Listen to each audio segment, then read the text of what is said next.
of a lot of different sort of things that we can participate in and always remembering what it's all about. That was a promo for, that's a good segue into the announcements. That's a promo for the Christmas concert. It's an outreach concert, but it's definitely for believers as well. That Bethel Church is holding, and we are participating. In fact, here's the connection between these two videos. The first video was about our own drama team doing a presentation next Saturday, I believe. Or did I get that wrong? Okay, Sunday. Don't quote me on the exact times and natures. But the same drama team that is performing for us here is our part of the participation in that Christmas concert this coming Saturday at Bethel Church. And so there's a connection there. And so there's a lot of different things that you can get involved with, and hopefully you partake in some of it and just enjoy yourselves and remind yourselves in a festive way about the meaning of Christmas. All right? That's good. That's all good. On the topic of Christmas, the schedule is this. So please note this. Christmas falls on Sunday this year. So we're having a Christmas service. And we're only going to have two services, 9 a.m. and 11 a.m. And they will both be bilingual. And so you can choose which service really you want to attend. I believe there's no lunch served on that particular day. So it'll be just those two services with a lot of music and a lot of different things added to it. So 9 a.m. and 11 a.m. both will be bilingual. So please keep that in mind. Couple other things. One other thing is this, and this one I do want to announce because it's tomorrow. Okay, there's notice for you. It's tomorrow. We have a special seminar tomorrow. There's a guest speaker, Dr. Sang-Hoon Lee, who will be coming to speak. He actually wrote a book about missional church, and if you don't know, that's one of the themes of our church. And so he's coming to speak, and if you want to come by, there's still some spaces. But please speak with me. It's a kind of a limited location. It's in the cafe, so we can't fit a whole bunch of people there. And I know the time is not like the best, 9 a.m. to 11:30 a.m. And so a lot of people will be working, so I understand that. But if you're interested, please speak to me about that. I'll be there, and I'm looking forward to what he has to say. I'm just hoping it's going to be bilingual, but I heard that most of it may be in Korean. And so if you want to interpret for me, come with me. Please talk to me about that as well. The Christmas gathering. So, you know, the theme is Christmas. The Christmas gathering, EM is having a Christmas gathering. A little bit of a typo. It's the 23rd, Friday. And not 5 p.m., but 7 p.m. I think your bulletins say 5 p.m. But we're planning to have a Christmas gathering party on the 23rd, Friday at 7 p.m., and that's going to be in the chapel. Couple other things, just stick with me. These are fairly new things. We're going to do, remember the prayer, 40 days of prayer that we did together? And I was very blessed through that exercise, through that event. And we're doing a more lengthier thing about Bible reading. And so there's going to be sign-up sheets, you know, where we gather for fellowship and refreshments. There's a table, there's sign-up sheets for Read the Bible in a Year, sort of a Read the Bible in a Year program. And so if you want to do that, we're going to start sharp January 1st. If you want to participate with us, sign up.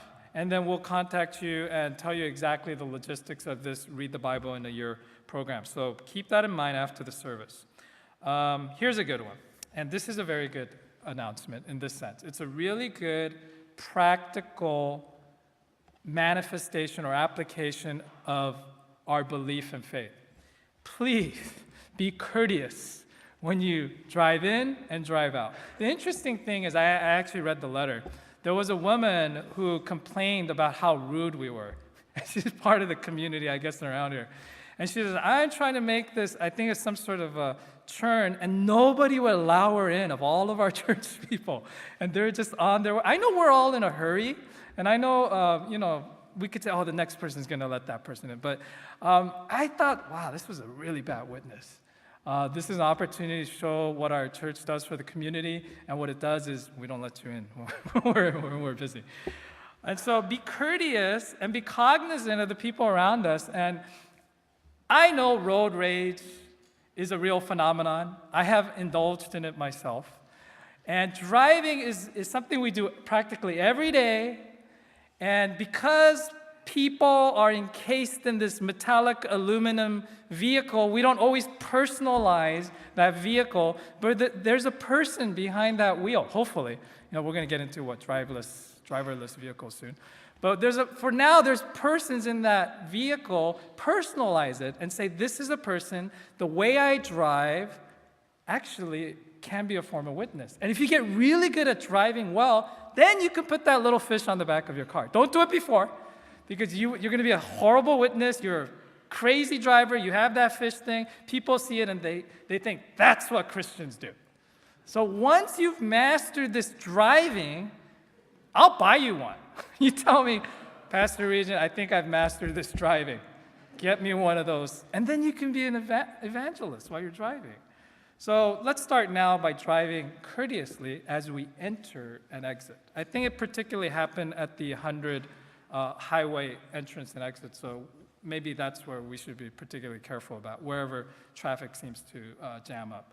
So in all seriousness, I throw that out for you. Give a gift to our community. And lastly, I mentioned this last week, and I wanted to give a little bit of a clarification.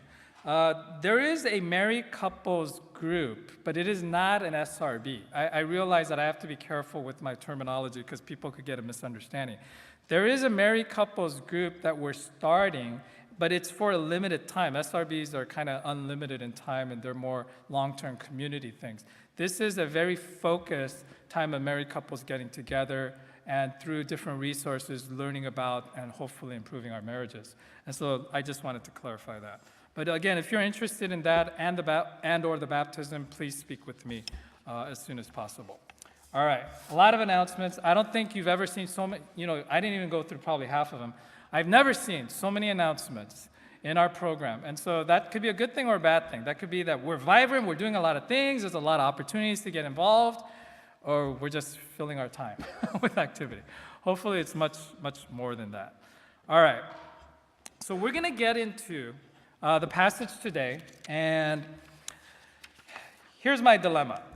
This is a very difficult passage, and I don't know if you caught it, but it's a very difficult passage. And what I do up here is what's called expository preaching. And what expository preaching is you go verse by verse or section by section, book by book, and hopefully in a lifetime I can cover the whole Bible. I don't know if I can do it at the rate that we're going, but maybe before I die, I could cover the whole Bible with you guys. So that's expository preaching. Verse by verse, section by section, book by book, going through the whole revelation of God, the whole sort of diversity of the revelation of God contained in the 66 books of the Old and New Testament. Now, expository preaching is beneficial to me, at least in one way. One is, I don't have to waste any time about an agenda. Okay, what do I speak about this week? Should it be giving? Should it be marriage? Should it be grace? Should it be love? I don't have to do that because the agenda is given to me by the text that we're covering. And so I've known a lot of pastors who spent a lot of time thinking, what am I going to speak about this week? I don't have to do that because really the agenda, I do have to struggle with the text, but the basic agenda or subject is given. That's the positiveness of expository preaching. Here's the negativeness. I can't avoid difficult passages and difficult sections.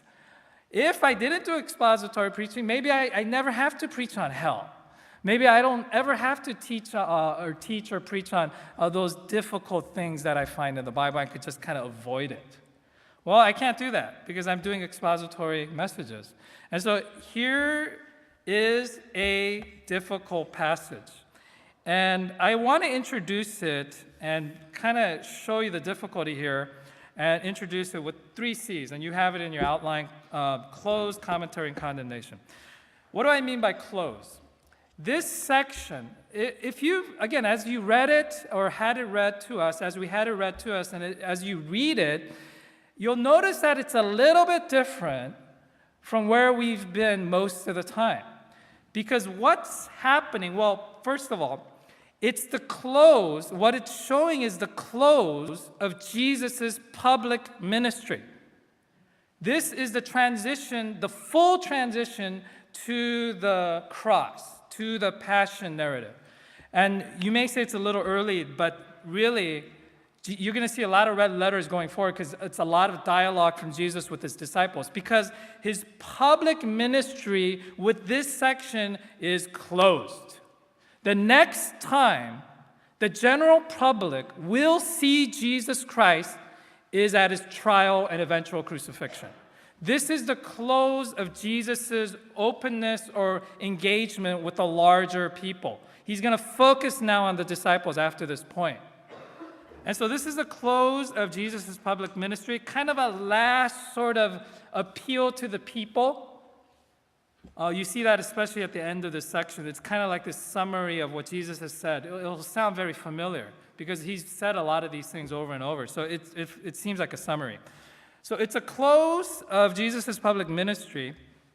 And what John seems to be doing in the gospel writer of John, John the apostle, what John seems to be doing in the first part, verse 37 through 43, is he's giving his spirit-inspired commentary on what has occurred, particularly with regards to why have so many people rejected Jesus.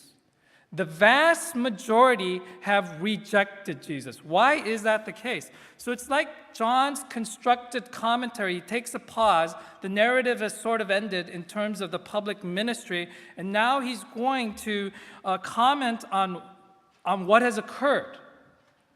So it's this commentary by John up to this point about Jesus' public ministry. Now here's the difficult part.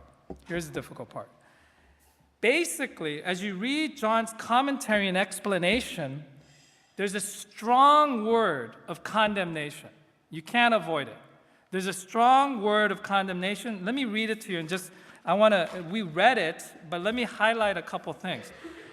He says that in verse 37, the first verse, he says, Jesus had performed many signs. Now, the tense of that verb is a tense where it's really saying, the idea is Jesus performed these signs. So these things that are visible, signs, miracles. He healed a blind man. He raised Lazarus from the dead. Those are the two most recent ones. So he's done these visible signs.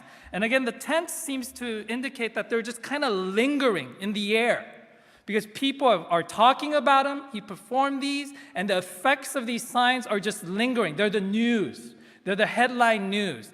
And so everyone is talking about it. It's being murmured around. Maybe the actual signs have ceased, but everyone is hearing about all that Jesus had done. So it's just reverberating in the climate and the atmosphere, especially this Passover feast. That's the context, if you remember from last week. Hundreds of thousands of Jews, maybe even millions, gathered together, and number one topic of discussion, this person Jesus and the incredible things that they're hearing that he has done. So it's just reverberating in the air. So John says, though he had performed so many signs, here's the key, first part of the key. It says, yet they were not believing in him.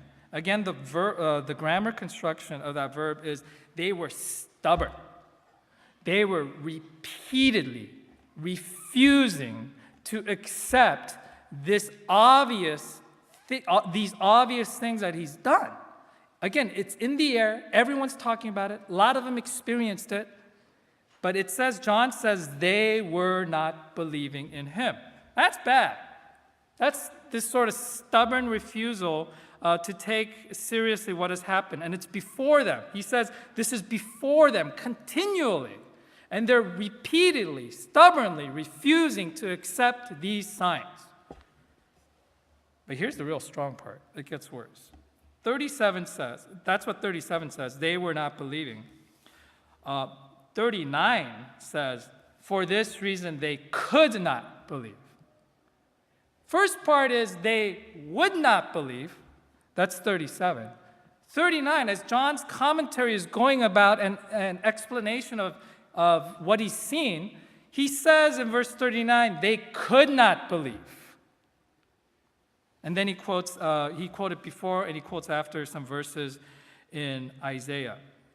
They could not believe.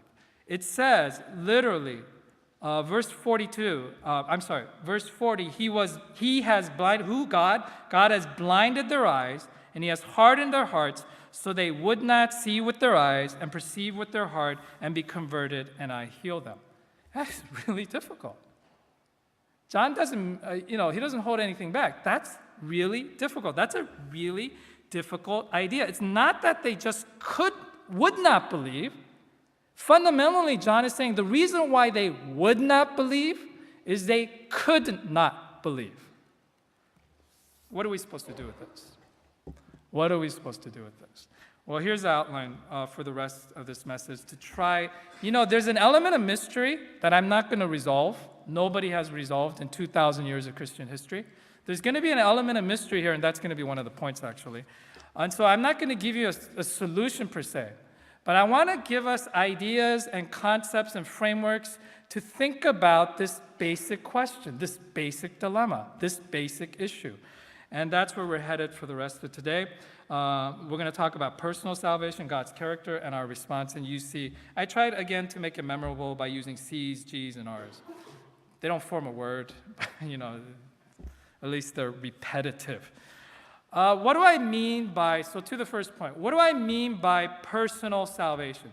So I've given you the dilemma, the flat-out commentary of John about why the things that have occurred, the sovereignty of God in all of this.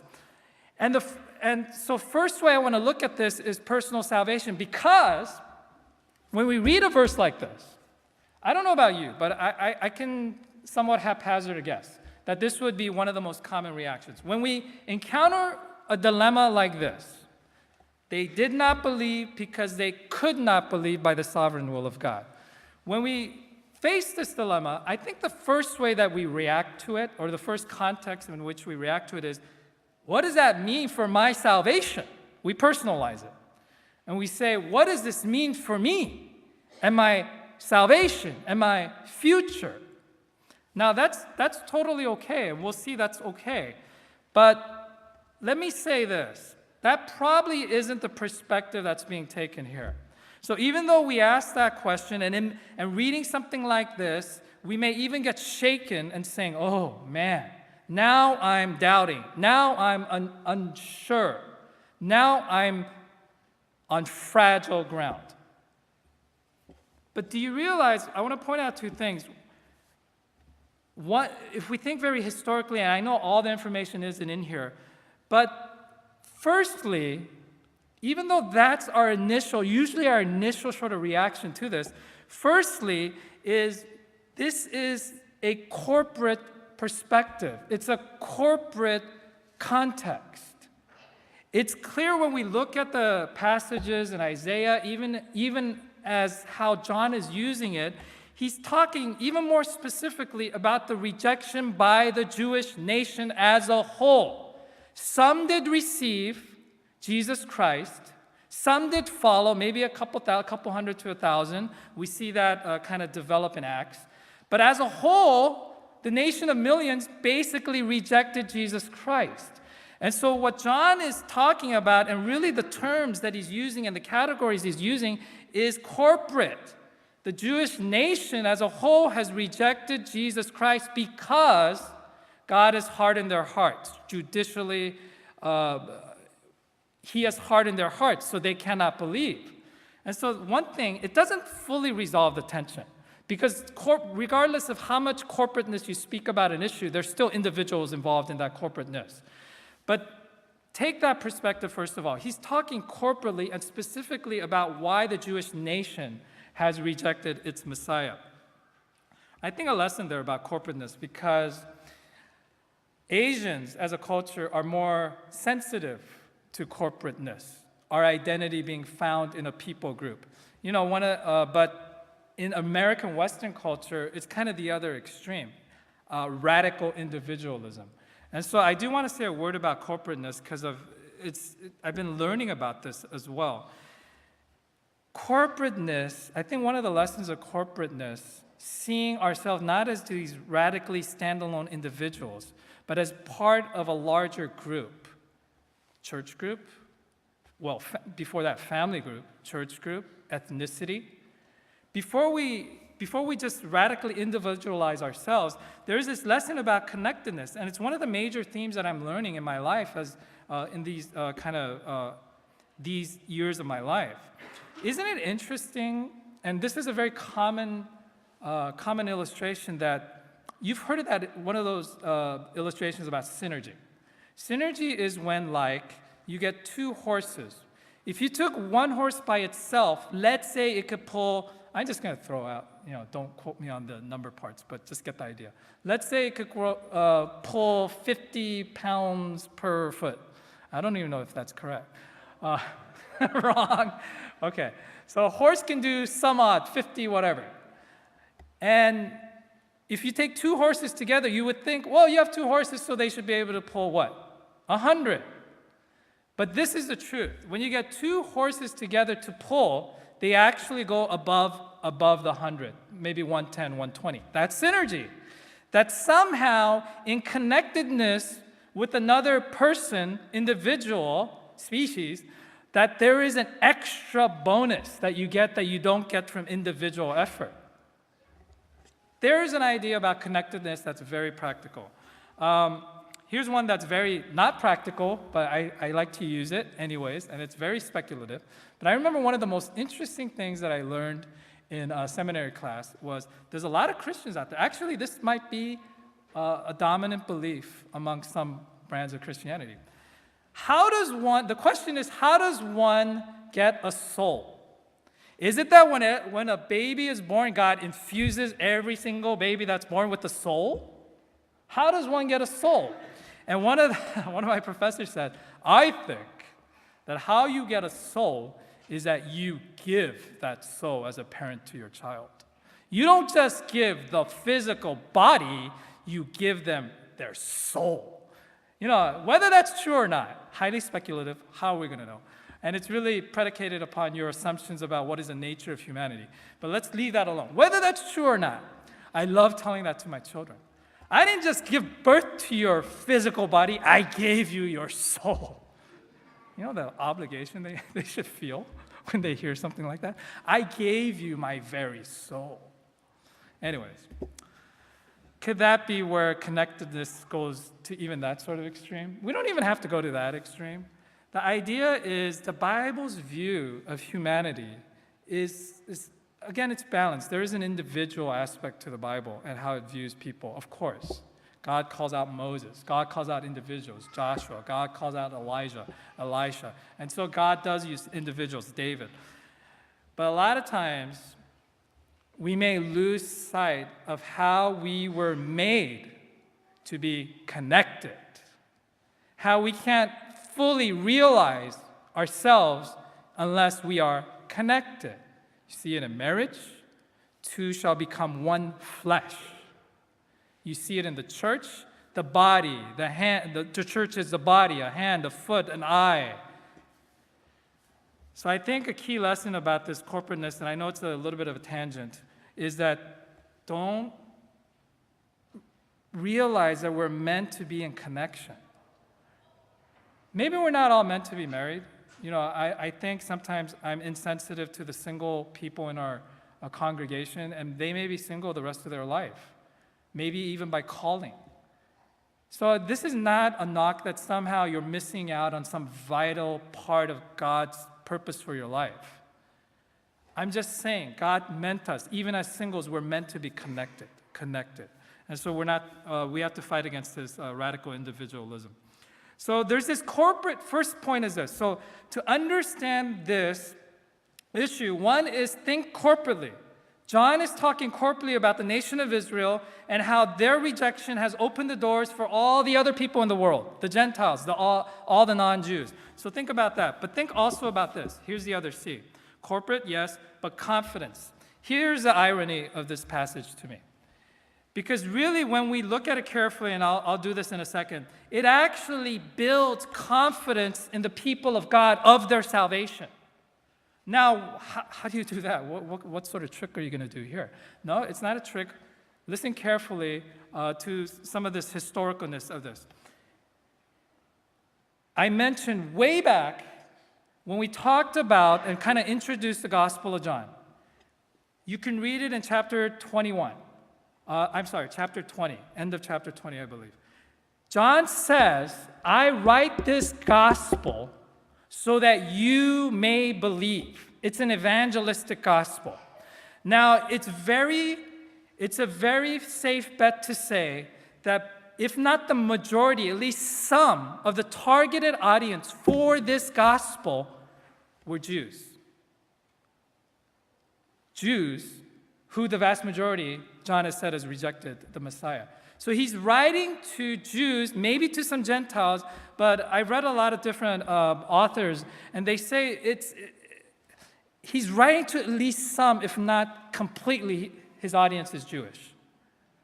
Jews that are spread around, not in Jerusalem, but kind of spread around all over the known world at the time. So he's appealing to Jews. And one of the common problems that Jews had, especially as time went on, but the problems that Jews had with accepting Jesus as their Messiah is, the argument would go along the lines of this. Wait, you want me to, they weren't involved in the actual events, so they're hearing about what happened with Jesus. You're saying Jesus is the Messiah. Your argument is that Jesus is the Messiah, but the Jewish nation and the leaders rejected him. Doesn't that say something? You want me to accept the Messiah that the vast majority of my people have rejected, the leaders, the authorities have rejected. Is that who you want me to receive? There's a problem there. You say Jesus is the Messiah, but he dies on a cross. And there's an Old Testament passage quoted a lot by the Jews. Cursed is the man who dies on a cross. How do you have a cursed Messiah who dies on the cross? If you want to even go further down in history, in AD 70, when the temple is destroyed, and so the few Jews that are left who are scattered, you're saying Jesus is the Messiah, and this is what happens to our nation? This is what happens to our temple, our place of worship? So the Jews had major stumbling blocks to accepting Jesus Christ as their Messiah. So what is John doing here? He's doing something similar, I believe, to what Paul does in Romans. Romans kind of goes along like a theological treatise on salvation, and it seems to go really well until you get to 3 chapters, 9, 10, and 11.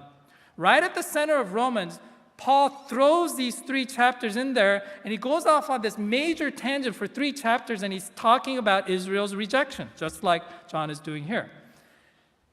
The reason why Paul does it back then is because as he's been making this case for the sovereign will of God in salvation, an obvious problem arises, historical problem.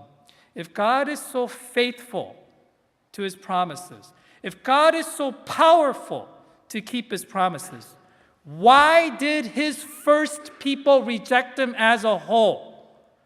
And so Paul has to argue for 3 chapters, 9, 10, and 11, why God is still faithful. God is still in control. Do you see similarly what John is doing here? So he's writing to these people, and they know that the nation of Israel has in general rejected Messiah. The leadership has rejected Messiah. Messiah has died on the cross, and by common understanding, he's cursed. He has to show the sovereignty of God in salvation. He has to show them, no. God has not lost control of the situation.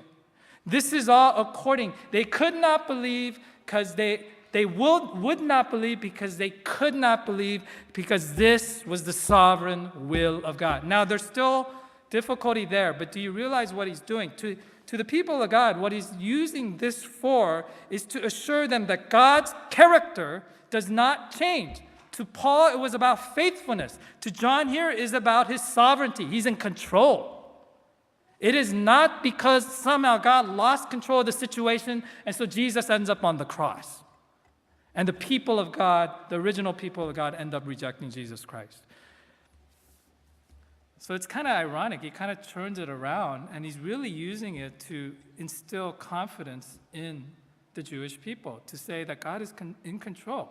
He is faithful to his people. He is sovereign. He is powerful. They did not believe because they could not believe. He foretold it thousands of years ago through the mouth of Isaiah the prophet. And so that's why it occurred. Now that really speaks a lot about God's character, and I want to kind of transition to God's character.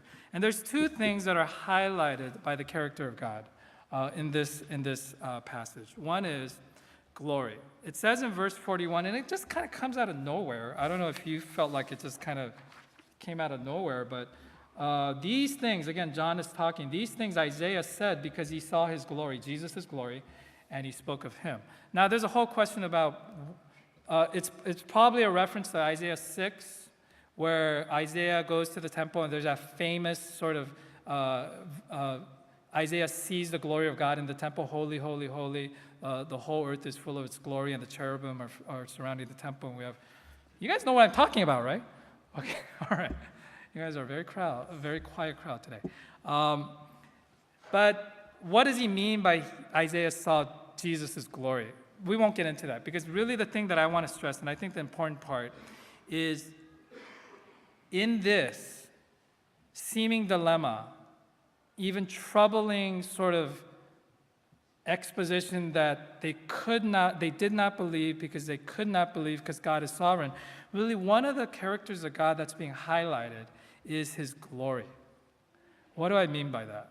His sovereignty, his glory speak about something very similar, this mysterious awesomeness. You know, a lot of people, someone has well said that he's amazed or puzzled's the better word. He's puzzled why people are so attracted to huge things. Whether it's a man-made thing, I remember going to Washington, D.C.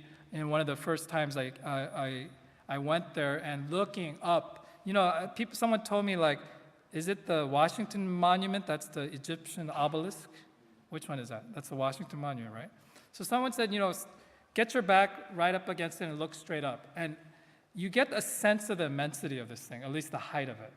And so we all seem to get impressed by huge things. Or you go to the Grand Canyon, this huge hole in the ground, really big hole in the ground. Or you go to a big mountain, Mount Fuji. I know Paul was just in Japan. I don't know if you visited Mount Fuji. Or whatever. What is the Korean one? Baekdusan? Hey, you didn't think I knew that. I knew that. Okay. So we're impressed by big things. And this pastor once said, isn't it strange that we're so impressed by big things because they make us feel so small? Why do we want to feel small? And I think his explanation went on to say, like, basically, there is a need within us to touch awesomeness, for lack of a better word, to touch kind of that, to worship. Maybe that's a better way to say it. There is a need within every human being to worship, and what does that mean in this context? Something that's bigger than themselves, something that's unexplainable. If we could put God in a box, there's something of his glory, definitely of his sovereignty, that is not captured. We can't put God in a box. So I think one of the qualities that we see in this mystery, because again, I'm not going to give you a solution to this is the way we would expect God to be. Not totally understandable. Bigger than our boxes, our logical boxes, our theological boxes, or whatever. We would expect this, that this is part of the glory of God, and what is a natural reaction, I would say sort of the primary reaction to really seeing the glory of God, what is it? Even love is not the natural reaction to this isn't even love. It would be worship. That's the natural reaction. That's why we have nature worshipers. They see something that's bigger than themselves, that's almost indescribable, that sort of elicits these feelings within them of awesomeness, and they have to worship. So in that sense, I guess I understand nature worship. So when we see the glory of God inexplainable, huge beyond imagination, worship is the natural reaction. I think if we start getting sort of like lackadaisical in our worship, it's because we become too accustomed to Sunday service. And we've become accustomed to the songs. We've become accustomed to this location, to the person sitting to the right and to the left of us. But we forget what we're doing and who God is, the glory of God. We've lost sight of the glory of God. So glory is one characteristic. I'm quickly running out of time. The other one is grace, 2 G's, glory and grace. Here to me is really, it's hard to explain. It's this left turn that takes place. So he's explaining about how God is in control. They did not believe because they could not believe. Then you get to verse 42. Nevertheless. What? Nevertheless what? There's an exception to this? Nevertheless, many even of the rulers believed in him. Not just the regular people. He's saying the ones who were in charge of putting Jesus to death, even among them, many believed. Now I'll get to the second part about seeming the lacking in their belief. Do you see the same thing I see? He's making this solid argument about they did not believe because they could not believe, and you're thinking, wow, this aggressive, muscular idea of the sovereignty of God controlling everything. But then you read verse 42, nevertheless. Where's that coming from? The only way I can explain that is grace. Even with the overall rejection of Israel, and especially of the leadership, nevertheless, many even among them did believe. You don't expect that from where John was going. How do I explain it again? It's grace. One person, a friend of mine, has said to her, the most beautiful words in Scripture are, but God. You could have one situation going on right before you reach those 2 words, and it's horrible. People are dying and suffering. It looks hopeless, but God. And then everything changes around. Everything turns around. This has to be the grace of God. What is our responsibility? Well, what is our response to responsibility and reality? What do I mean by that? Again, getting back to the response of these rulers, they did believe. And there is a stark contrast there. But they're deficient in their belief. But because of the Pharisees, verse 42, but because of the Pharisees, they were not confessing him for fear that they would be put out of the synagogue.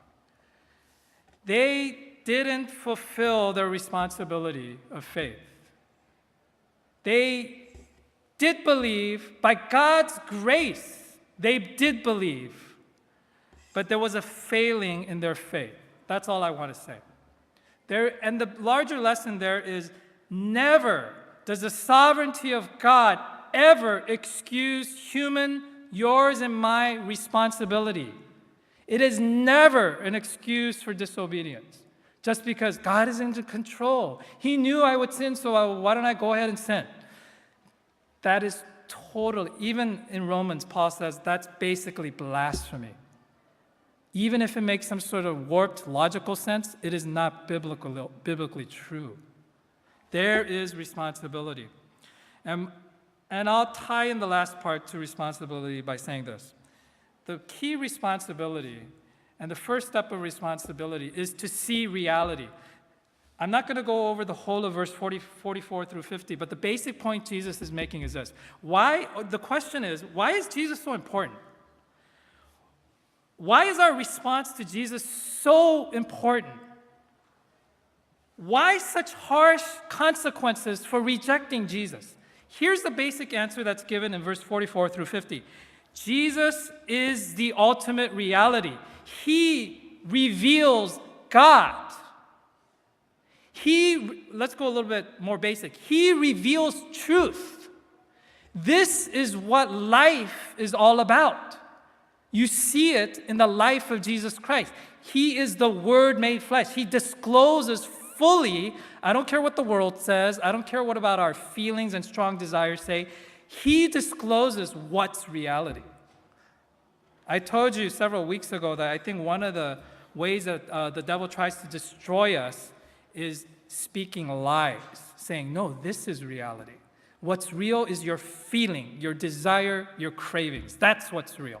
Or materialism, what you can feel, taste, touch. That's what's real. Jesus says, I am the full disclosure of God. What's the most basic thing he's saying in that? I am reality. I tell you, I define, I am reality. So that's our primary responsibility. See the truth, don't grope in the dark, see the truth, and then we respond correspondingly to that truth. Let's pray.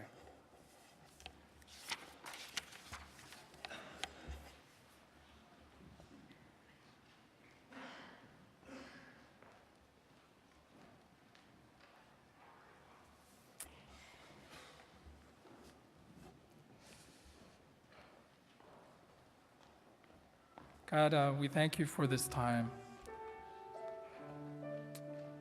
God, I just pray every time that we gather, that it is not a rehashing, that it is not a recycling, that it is not just habit, but that there will be worship more and more in our hearts. And awe-inspired worship as we glimpse you a little bit more clearly. And there is no better picture of what you're all about than the cross. God, thank you again for this reminder. We pray these things in Jesus' name. Amen. Stand together.